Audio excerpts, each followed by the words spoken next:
Jen. I'm just here to make a little video about my analytics on itch. I thought that it might be helpful to some, especially new creators, to just be able to kind of see how my projects have been doing, to kind of just be a little bit of a reassurance that it's going to be okay. So, when I first published my first game on itch,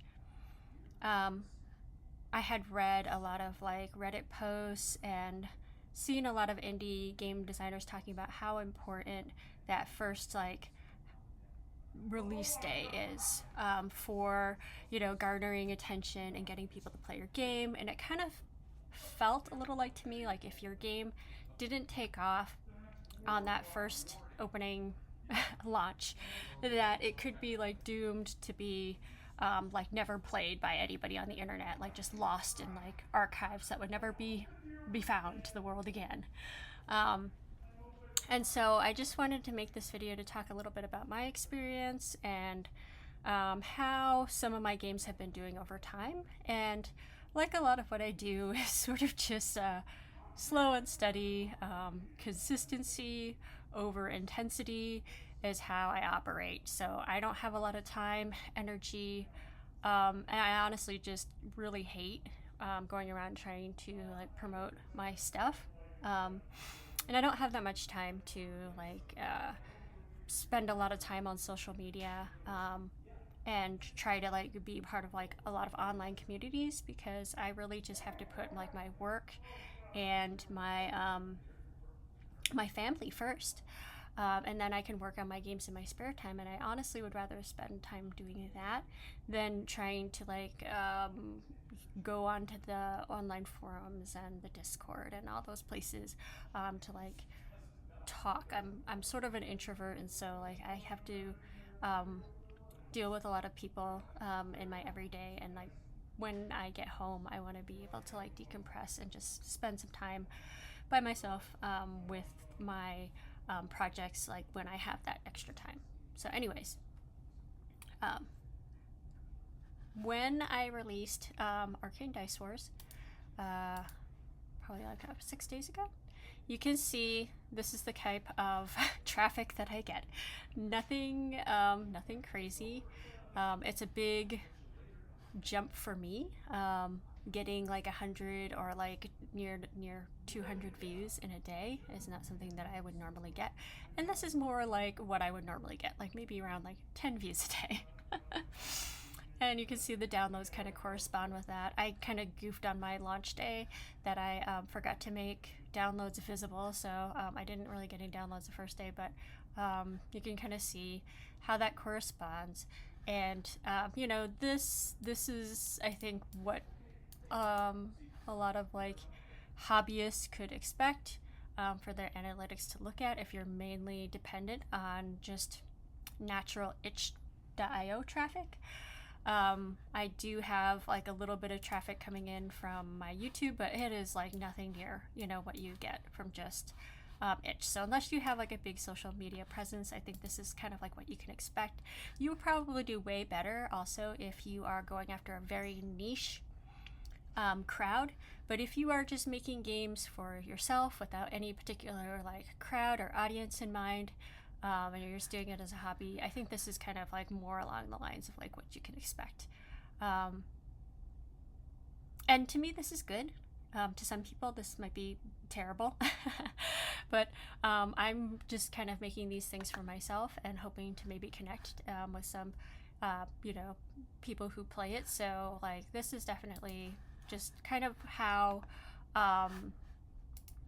my other games in the past have like pretty much been consistent with this type of launch. So my first game, Soul Union, also had this type of very similar traffic and download pattern.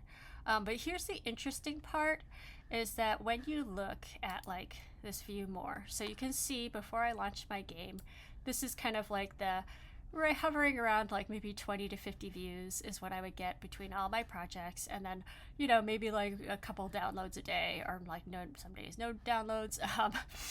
And then you can kind of see when I launch a new game, the new game gets most of the traffic and the downloads, but you can kind of see that like all the rest of my games, they get a little bit of a boost too. And so I found that over the years, that even when I stopped updating Soul Union, it would still get like a little boost of traffic like every time that I would like release a new game, and it would also kind of get that trickle in traffic.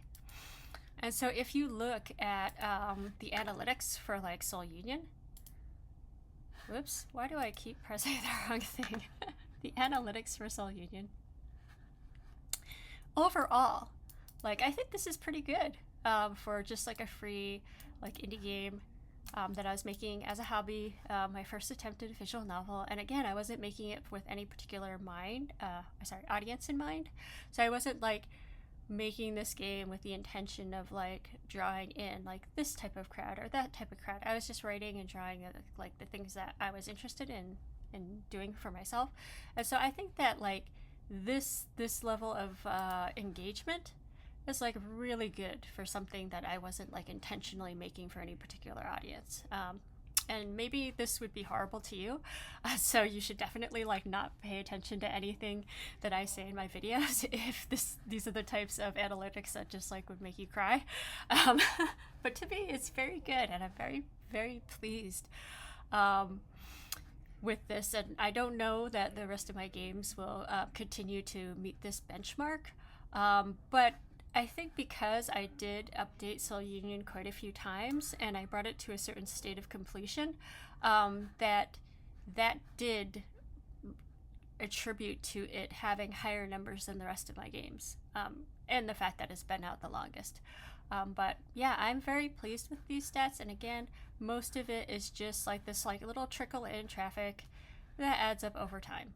So that's my message for you would be, you know, whatever happens with your launch date and whatever, at least from the perspective of like an indie creator who's just making games for fun and making free games, who's not looking to, you know, to make any particular benchmarks, you know, don't stress out too much about following the analytics for your game on the launch. I know a lot of other sources would disagree with what I'm saying here, but like if you don't have those market goals in mind, the world will not end if you like goofed like I did and forgot to turn on the visibility of your downloads on your launch day. Keep working on your game, keep updating it, and there will be that, you know, slow and steady trickle that will add up over the years, and your work will not get lost to the internet forever and become hidden to the world. Just keep going. You'll be okay, and I hope that's an encouragement. I hope that, you know, my transparency and showing my analytics with you is helpful, and I hope you can have some peace of mind. At that, I am still working very hard on, or I should say I'm playing very hard with Arcane Dice Wars. I do plan on updating it a lot in the future because I'm having a lot of fun working on it. Hungry, I've transmigrated, and Soul Labyrinth, and even Soul Union to a certain extent. I got pretty burnt out working on those games. Arcane Dice Wars, I just haven't been getting burnt out on. It's just been a lot of fun. So I'm just gonna keep working at it, and hope you guys look forward to it. I'm gonna show a little bit of footage of a new character that is going to be included in the first update.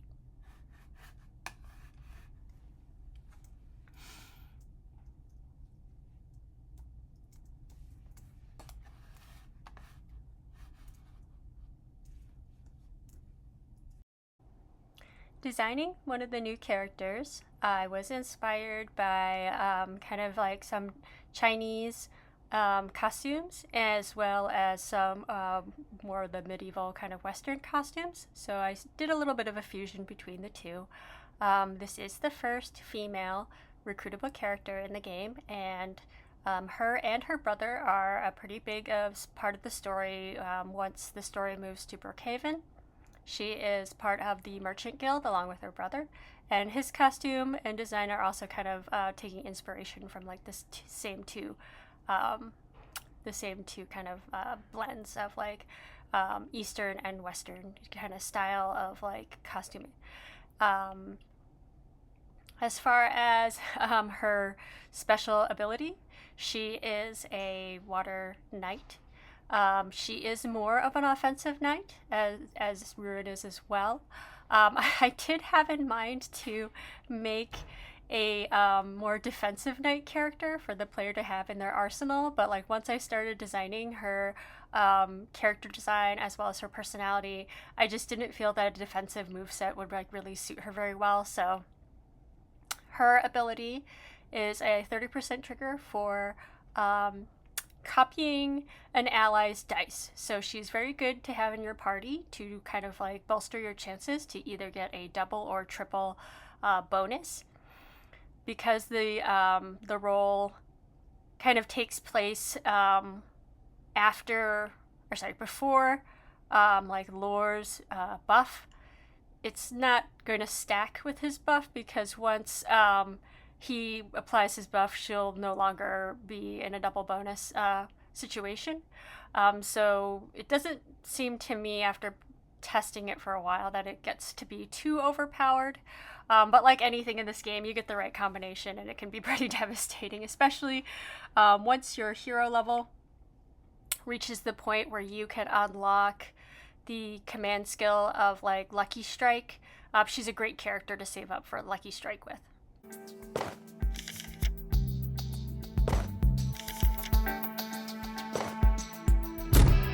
Let's roll. Nothing like a quick bout to get me warmed up.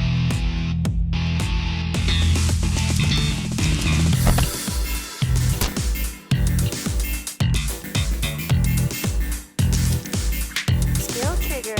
How predictable.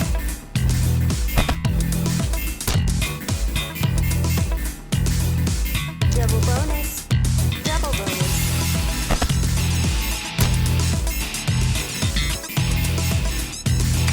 Skill trigger. Just you wait, you'll get yours. Double bonus.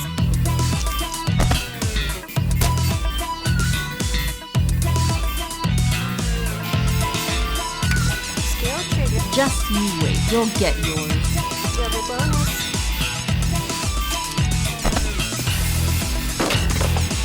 Whoa, lucky.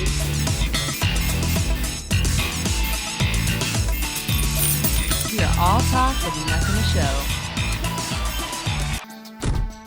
Let's roll. Let's enjoy a fair match. Double bonus. Double bonus.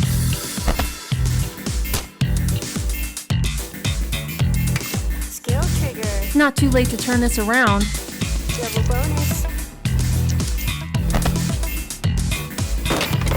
Whoa, lucky. Our future is bright.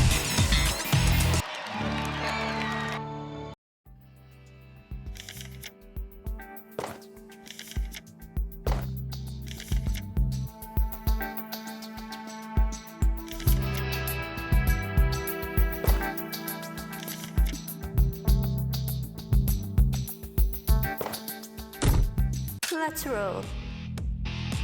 Let's enjoy a fair match. Skill trigger. Not too late to turn this around. Triple bonus.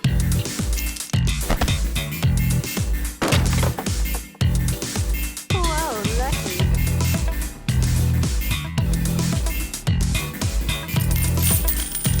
Oh, you just got served.